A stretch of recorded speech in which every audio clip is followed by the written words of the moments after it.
Ada sebuah lorong tua yang terkenal dengan reputasinya yang angker di sebuah desa terpencil. Warga sekitar sering menghindari lorong itu karena diyakini ada kekuatan supranatural yang menghuni tempat tersebut. Namun, ada seorang pemuda bernama Dika yang penasaran dan ingin menjelajahi lorong itu. Suatu malam, Dika pergi ke lorong angker tersebut dengan membawa senter untuk menerangi jalan. Suasana cukup menyeramkan dengan angin yang berdesir dan suara gemerincing dari pintu-pintu yang terbuka. Setiap langkah yang Dika ambil terasa sangat berat, tapi rasa penasaran membuatnya terus melanjutkan. Saat Dika berjalan lebih dalam ke dalam lorong, dia mendengar suara langkah-langkah yang mengikuti dari belakangnya tanpa melihat siapapun. Hatinya berdegup kencang dan keringat dingin mengalir di wajahnya.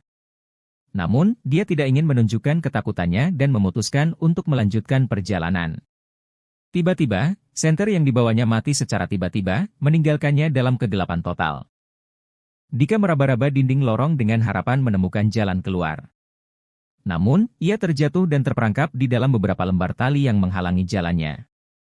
Dika panik dan berusaha melepaskan diri dari tali pocong yang tiba-tiba muncul. Sambil berjuang, dia merasakan tali tersebut semakin mengencang di sekitar tubuhnya. Suara mendesing yang mengerikan terdengar di telinganya, membuatnya semakin ketakutan.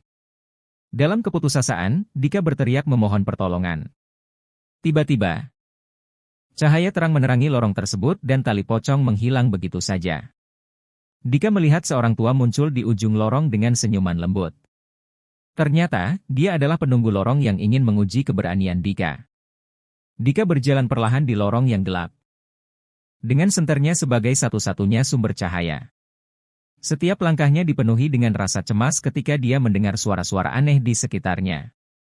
Terkadang dia merasakan hembusan dingin yang tiba-tiba menyapu dirinya, membuat bulu kuduknya merinding. Ketika Dika mencapai pertengahan lorong, senternya tiba-tiba mati tanpa alasan yang jelas. Dia merasa kehilangan dan panik.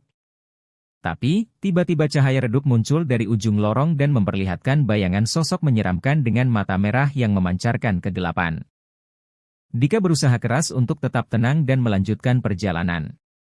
Dia melihat bayangan itu semakin mendekat, sehingga dia memutuskan untuk berlari menuju ujung lorong. Namun, semakin dia berlari, semakin lorong itu tampak tak berujung. Suara jeritan dan desisan yang menakutkan semakin dekat, membuat hati Dika berdegup kencang.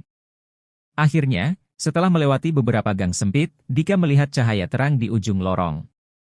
Dia menerobos keluar dan berlari sejauh mungkin dari tempat itu. Setelah beberapa waktu berlalu, Dika mengambil nafas lega, menyadari bahwa dia telah keluar dari lorong angker itu. Hingga hari ini, Dika masih teringat dengan jelas pengalaman menyeramkannya di lorong angker tersebut. Dia memutuskan untuk tidak pernah kembali lagi dan memperingatkan orang lain untuk menjauhi tempat itu.